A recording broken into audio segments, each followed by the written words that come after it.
Hello and welcome to the Archetype Project. In today's episode, we delve into the psychological transformation of King David. And we hope that this analysis invites you to reflect on your own management of success. David is much more than a character from the past. He represents the primary archetype of the tension between identity and absolute power. We will explore how the discipline of his early days slowly transformed into an ego that isolated him from reality. We will analyze that invisible frontier where the leader stops serving a purpose to serve himself. It is a deep journey into the architecture of the self and the cracks that authority generates. Let's now move on to today's topic. The hills of Bethlehem were not a stage for glory, but a place of profound isolation. There, young David spent entire weeks with no other company than his own thoughts. In this stage of obscurity, external recognition was non-existent. For David, solitude was the laboratory where he began to forge his inner king. The inner king is a concept that describes self-mastery before exercising power over others. It is that sense of identity that does not depend on the applause of a crowd. While other young men sought status in the villages, David learned to govern himself in silence. His audience was not men, but nature and his own values. Most of us tend to build our identity through what others say about us. However, in the field, David had no one to impress. When he defended his sheep from predators, he did so out of personal commitment. Here, true discipline is born, that which remains firm even when no one is watching. The archetype of the shepherd represents the protector who acts out of responsibility and not vanity. David had to face lions or bears to protect beings who could give him nothing in return. These physical trials were, in reality, training for his will. Every silent victory reinforced a mental structure of resilience and patience. This stage of humble labor allowed him to develop authentic humility. It was not a lack of ambition, but the presence of an inner security that did not need to be displayed. Solitude taught him that leadership does not begin with a crown, but with service to a cause greater than oneself. These years of anonymity were the most solid foundation of his character. David learned to be a leader of his own life, before being one of an entire nation. But what happens when an identity forged in silence suddenly confronts the noise of massive success? The answer to this question defines the beginning of his ascent to power. Being off the public radar is not lost time, but a strategic advantage for your moral development. Psychology suggests that we act differently when we know we are being watched, a phenomenon that can dilute the authenticity of our actions. For David, the lack of an audience meant that his competence was not a show, but a necessity for survival. We call this unobserved competence. It is the ability to execute a task with excellence without seeking the external reinforcement of applause. This stage is vital because it allows patience and resilience to become automatic habits. Thus, these virtues are fixed in character before the ego has a reason to claim merit. It is here that what we can call unintegrated strength develops. This concept refers to a reserve of integrity and personal power that already exists, but has not yet been put to the test by the temptations of the external world. It is a pure force, accumulated in silence, waiting for the moment to be channeled towards a greater purpose. Having no one to impress, David was able to focus on the process of his work rather than on the image he projected. Being ignored by others grants the gift of anonymity. It is a safe space where you can fail and correct your course without the weight of social judgment or the pressure of others' expectations. This internal architecture is what should sustain a leader when real crises arrive. Without this period of obscurity, any character structure is superficial and risks crumbling in the face of success.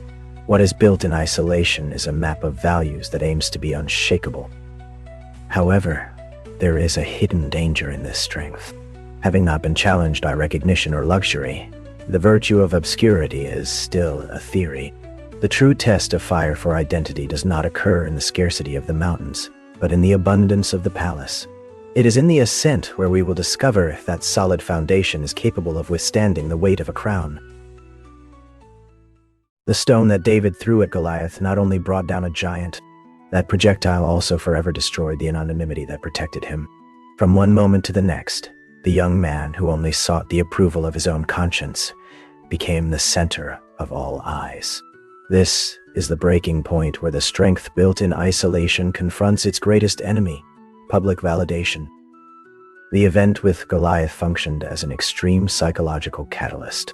In the mountains, David was the author of his acts. In the valley, after the victory, he became the object of others' narratives. The narrative no longer belonged to him, but to the crowd chanting his name. This is where what we can define as the validation trap appears. This trap occurs when the brain begins to process external applause as the main source of reward. If before David protected his sheep out of a sense of internal responsibility, now each of his actions generated a massive social response. The danger lies in the fact that intrinsic motivation begins to be displaced by the need to maintain that public image of a hero. It is the beginning of a dangerous transition, moving from doing to being seen. When you act for an audience, you cease to be a subject performing a task and become a character playing a role. The ego, which until then had remained dormant in the silence of Bethlehem, finds in the admiration of others the necessary fuel to begin to expand. Let's consider this. How does this external noise affect an identity forged in solitude? Psychology tells us that sudden fame can generate a disconnection from the real self. David began to see himself through the distorted mirror of public opinion. Massive success creates the illusion that your actions are valuable only because others celebrate them. This is the ego's first whisper. It is not a violent change, but a subtle invitation to believe that recognition is a right and not a consequence. The humility David developed in the field begins to be besieged by the instant gratification of glory. It is the moment when the leader must decide whether he will remain faithful to his internal map, or if he will begin to walk according to the rhythm set by the world's applause. After the thunder of victory against the giant, David's life took a sharp turn towards precariousness. He went from being a national hero to becoming a fugitive, pursued by the very system he had defended. This period in the desert was not only a physical flight, but an extreme psychological test for his integrity. When you lose your status and your security, the only thing left is your deepest essence. Being an outlaw generates immense pressure. In the cave of En-Gedi, David had the opportunity to end his persecution by eliminating his hunter. His own men urged him to seize power by force. This is where we observe the psychology of restraint. The shortcut to the throne was tempting, and under any logic of survival, it was justified. However, David understood that the way you attain power determines how you will wield it afterward. This rejection of easy power is an act of moral self-definition.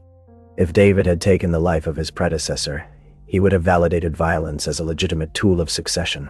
By choosing the long and difficult path, he protected his map of internal values above his personal convenience. Integrity under existential threat is the purest form of leadership.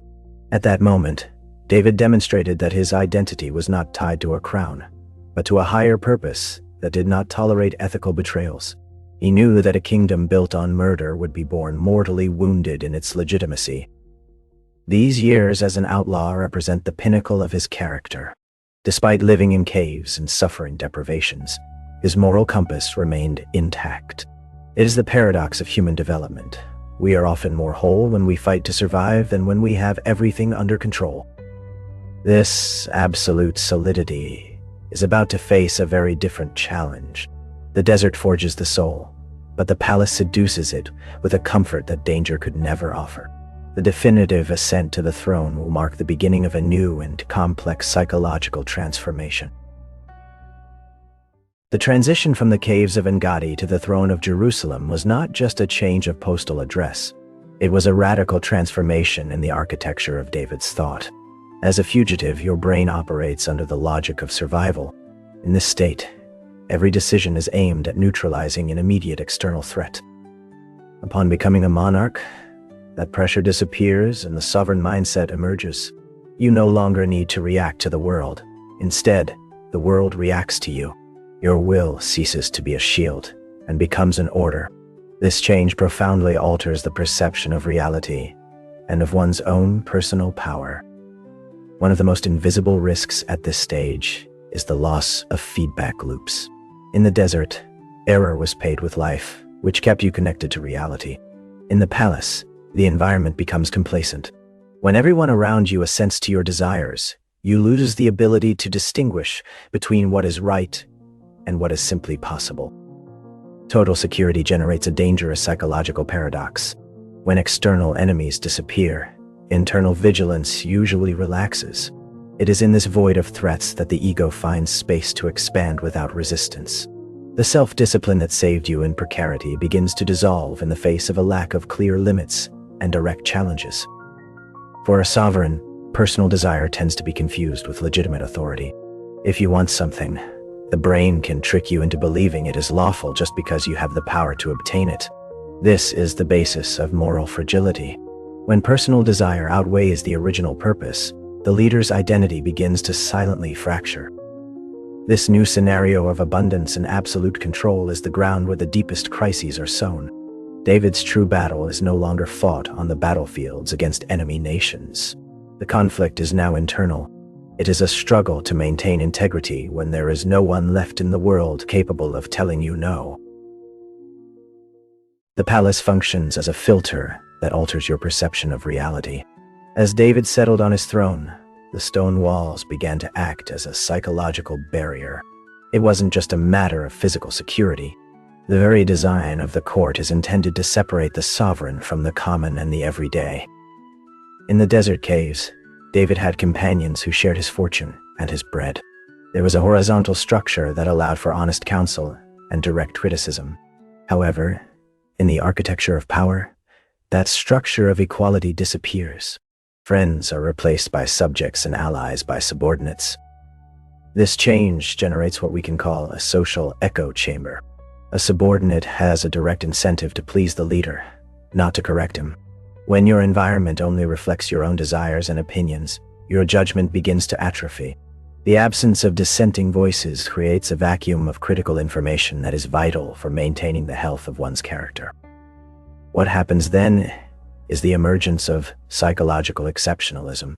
This concept describes the belief that, due to your unique position, you are above the norms that govern everyone else.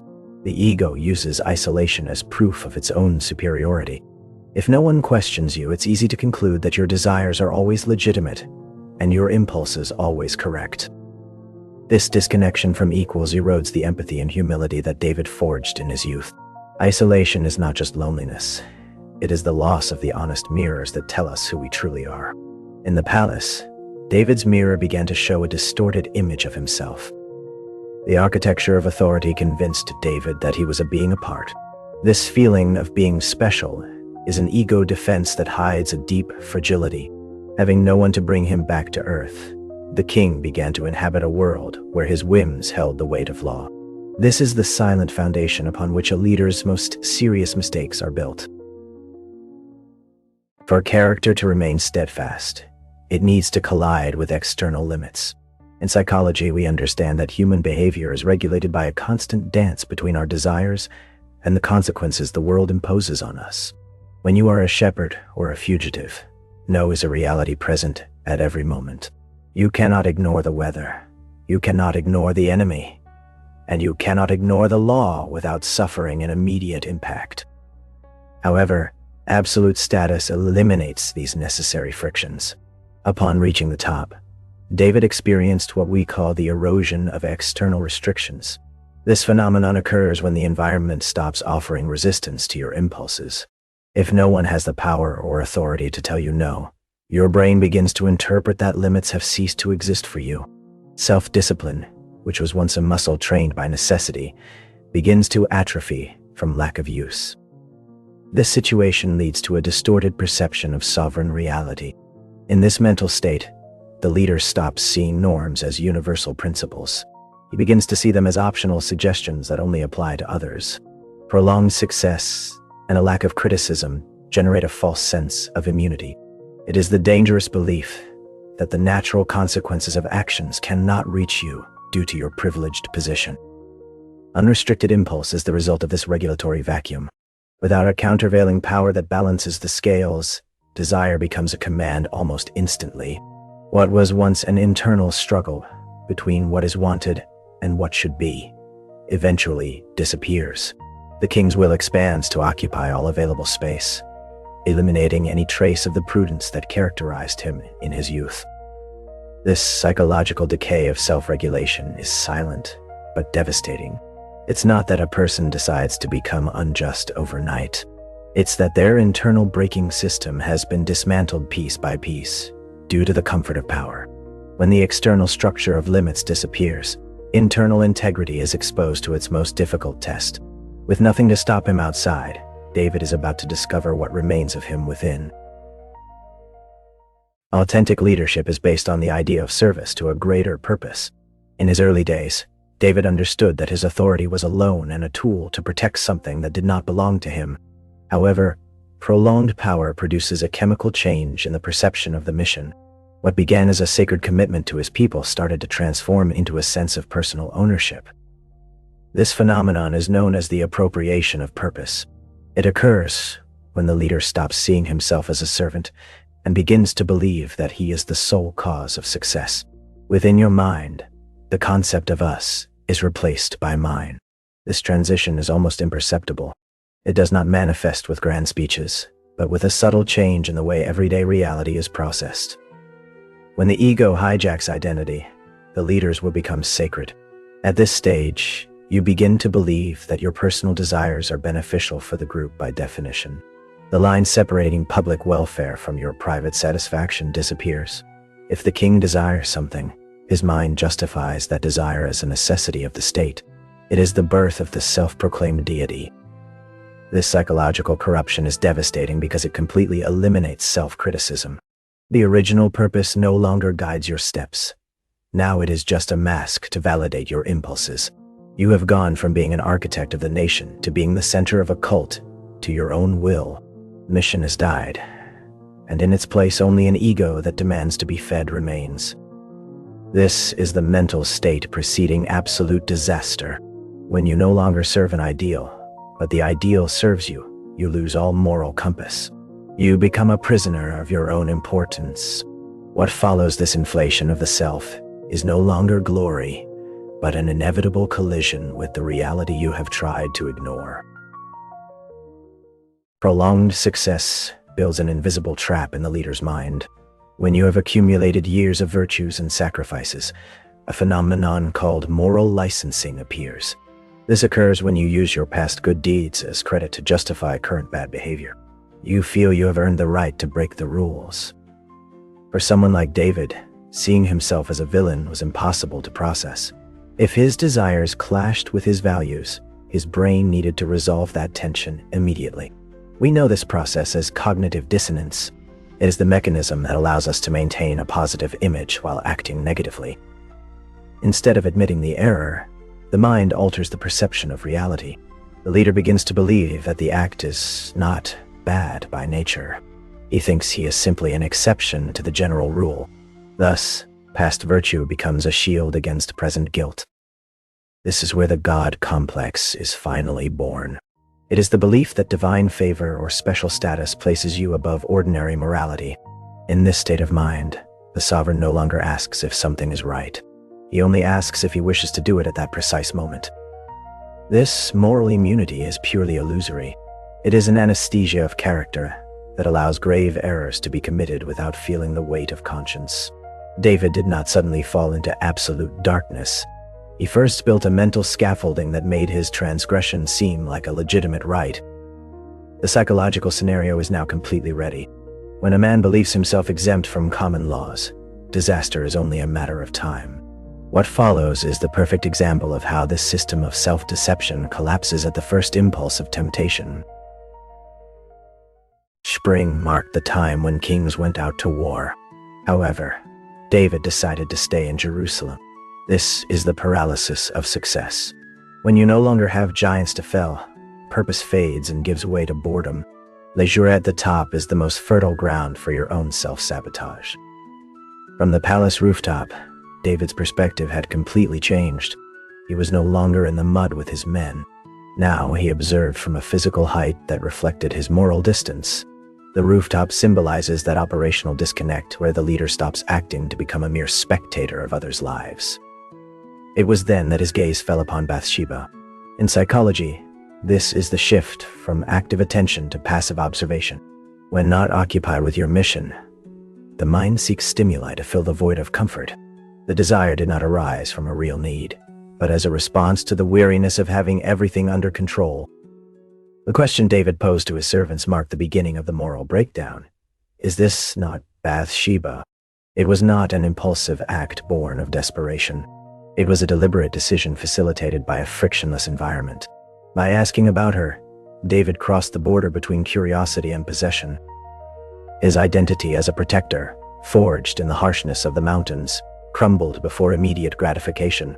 This moment demonstrates that the greatest danger to your integrity is not crisis, but the lack of challenges. When you run out of external battles, you begin to lose the war against yourself. David's fall did not begin with a great crime. It all began with an afternoon of unnecessary rest in the wrong place. The comfort of the palace achieved what no enemy had ever managed before, disarming his character.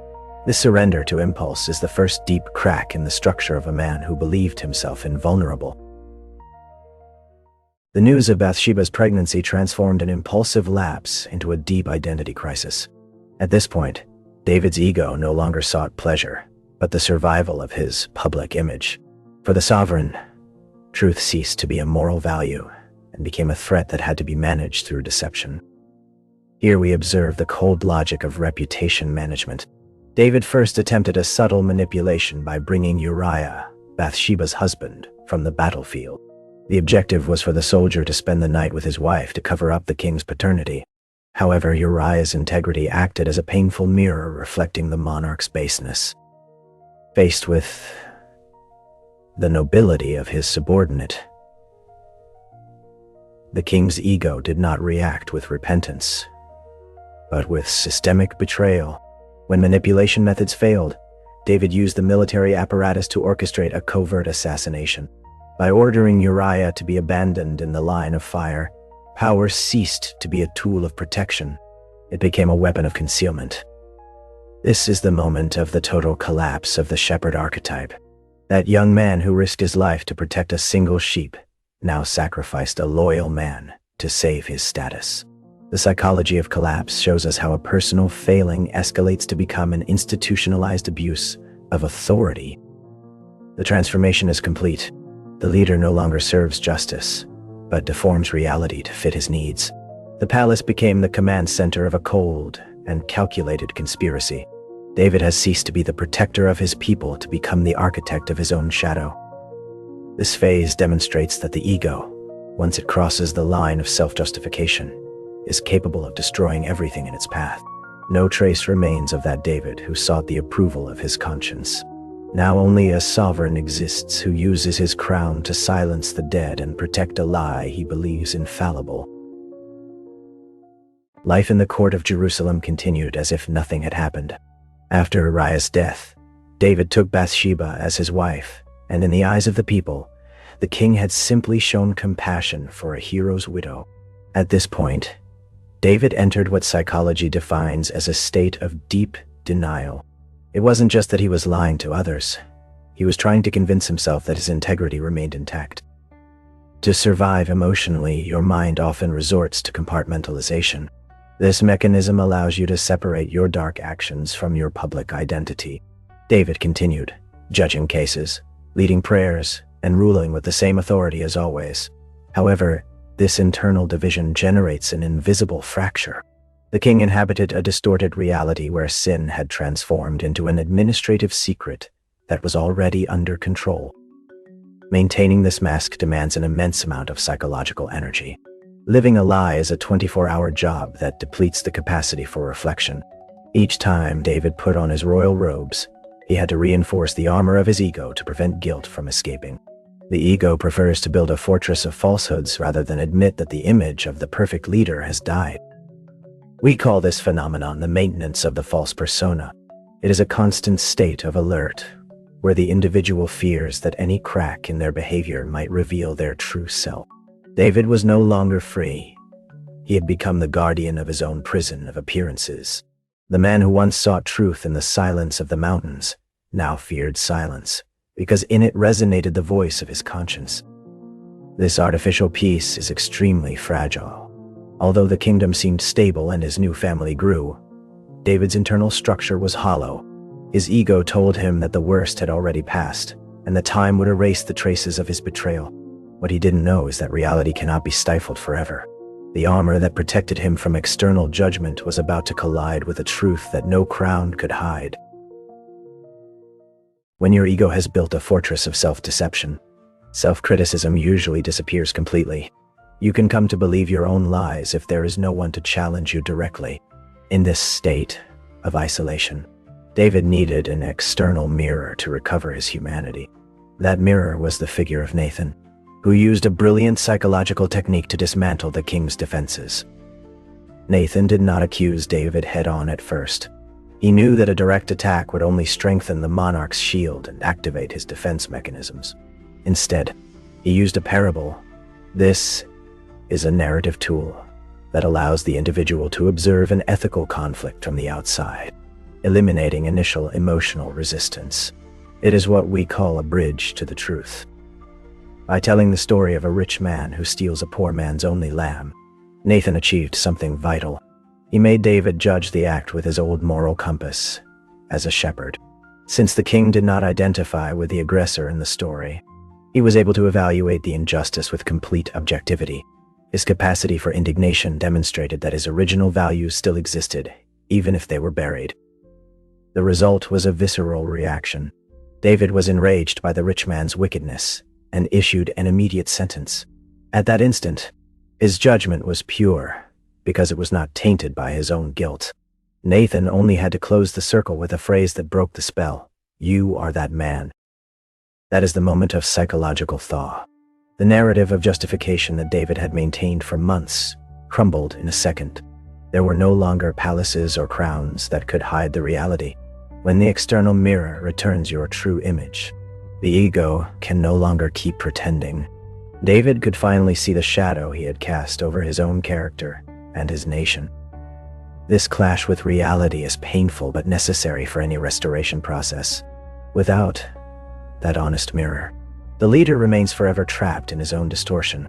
By accepting the truth, David began the difficult path of reintegrating his identity. He had ceased to be an infallible god to become a man responsible for his actions again. Forgiveness can restore the soul, but it does not always repair the social structure. Although David admitted his mistake, the internal fracture had already altered the DNA of his leadership. What happens in the leader's mind eventually manifests in their environment. We call this the principle of the externalization of disorder.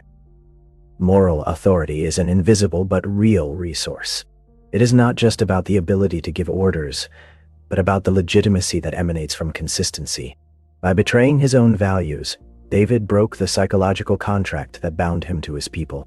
His environment no longer saw a sacred protector, but a man who manipulated the system for his own benefit. This void of integrity generated a devastating domino effect in his inner circle. Systemic psychology explains that when the center of a structure loses its ethical axis, the edges begin to crumble. The violence and deceit that David sowed in secret began to sprout within his own palace. His children began to reproduce the same patterns of behavior that the king had validated with his actions. If the leader ignores the laws, why should others respect them? The family chaos was the external reflection of an identity that could no longer sustain itself on truth. The palace filled with factions and distrust, replicating the internal division that David felt. Living with the permanent scar of failure is the last phase of this transformation. David spent the rest of his days managing crises that were reflections of his own shadow. The authority that once flowed naturally now required constant and painful effort. The internal disorder became an external reality that accompanied him until the end. Understanding this is vital for any current leader. Your private decisions do not remain in the personal sphere. They shape the moral climate of everything you lead. David's true tragedy was not just his downfall, but watching how his own fracture became the destiny of those he loved most. The legacy of a leader is not measured only in lands or crowns, but in the mental architecture of their lineage. What a father fails to integrate into his own shadow often manifests explosively in his children. In psychology, this is known as transgenerational patterns. They are unresolved traits that travel from one generation to another like an invisible inheritance. David, upon losing his moral authority after his errors, also lost the ability to impose limits in his home. His son Absalom is the rawest reflection of this systemic failure. He inherited his father's charisma and ambition, but without the foundation of humility from the mountains. His rebellion was not just a fight for the throne. It was the mirror of a father who could no longer demand a righteousness that he himself had broken. Absalom's story demonstrates how resentment grows in leadership vacuums. Observing the lack of justice in his father's court, he decided to take matters into his own hands. The violence and deception that David sowed in secret eventually bloomed in broad daylight through his son. He is the archetype of the son who tries to destroy the father to reclaim an identity he feels was stolen. On the other hand, we find the figure of Solomon. He received a kingdom and peace, but inherited the inclination for excess that David displayed in his palace stage. If David faltered before a single impulsive desire, Solomon took that behavior to a monumental scale. Solomon's wisdom was not enough to curb an ego that sought validation in extreme opulence. It was his father's same void, but amplified by boundless wealth. This teaches us that leadership is, in essence, a family responsibility. When you don't confront your own cracks, you condemn your successors to stumble over them. David's children were not victims of chance, but echoes of a man who forgot his shepherd's roots. David's legacy became a cycle of power and resentment that ultimately divided the entire nation. Your shadow does not disappear with success. It simply seeks a new place to project itself. David's tragedy was to observe how his children replicated his worst versions. Understanding this pattern is vital to breaking cycles of self-destruction in any organization or family. Your greatest legacy is not what you build outwardly, but the integrity you manage to transmit inwardly. To reconstruct an identity after a collapse, you must understand the difference between guilt and remorse. Guilt is an ego-centric emotion. It is the fear of consequences or loss of status. When you feel guilt, you are concerned with how others see you. Remorse, on the other hand, is an empathetic response. It is the deep pain for the harm caused to others and your own purpose. In his final years, David transitioned from the burden of guilt to the liberation of remorse. This process allowed him to integrate his failure into his new identity. He no longer tried to be the infallible hero everyone admired. He accepted that he was a man capable of the greatest ignominies. This is the integration of the shadow, where you stop denying your dark sides to learn to live with them. This second humility is much more solid than the first. The humility of the young shepherd in the mountains was a virtue based on innocence. The humility of the elderly king is a virtue based on the experience of error. It is a maturity born from recognizing one's own limitations. David understood that his worth did not lie in his perfection, but in his ability to restore justice despite his flaws. At the end of his life, we observe a return to the shepherd's heart. David regained the sobriety and discipline that characterized him in his youth. However, now that discipline did not serve to reach the throne, but to sustain it with wisdom. He learned that true leadership does not consist of never falling. Real leadership is the ability to rise and guide others from the honesty of one's own fragility. This cycle closure offers a fundamental lesson on human development. Your story does not end with your gravest mistakes. True maturity arrives when you stop fighting to maintain a perfect image. At that moment, you can begin to build something authentic on the ashes of your old ego. David died not as a god, but as a man who finally knew himself. The story of David is not a tale stuck in the past. It is a precise map that describes how success can fracture your identity today. Both in a company and in your personal life, advancement activates the same ego mechanisms. You must understand that power does not change you. Rather, it reveals who you truly are.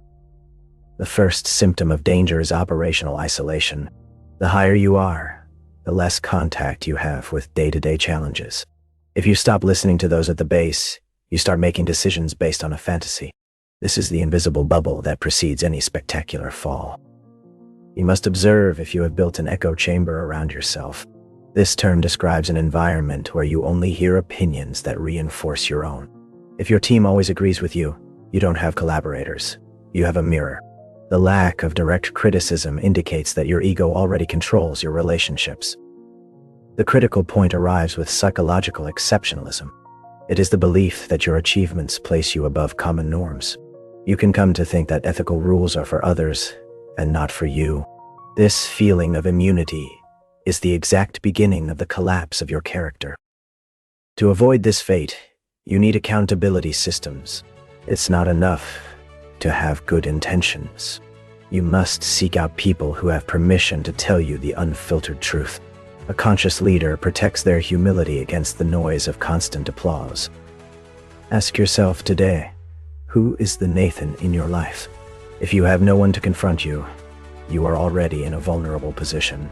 True mastery consists of governing your success before success governs you. To keep the ego in check, you need a vigilance that never rests. Self-mastery is not a goal you achieve and keep forever. It is an active defense against the natural inertia of power and comfort. A fundamental pillar in this struggle is voluntary humility. This concept does not refer to a lack of self-esteem or self-contempt. It is the conscious choice to perform acts of service that do not grant you external prestige. It's about seeking moments that remind you of your humanity and your basic limits. You can achieve this by maintaining a purpose-based identity. You must ask yourself if what you do is to fulfill a mission or to feed your status. If your personal worth depends on your title, any disagreement will feel like a personal attack. By focusing on purpose, the ego loses its ability to manipulate you. Character drift is a slow and silent process. You don't change overnight by a single decision. You stop listening to criticism today, and tomorrow you will have already built a wall of isolation. That's why self-awareness requires daily routines that bring you back down to earth.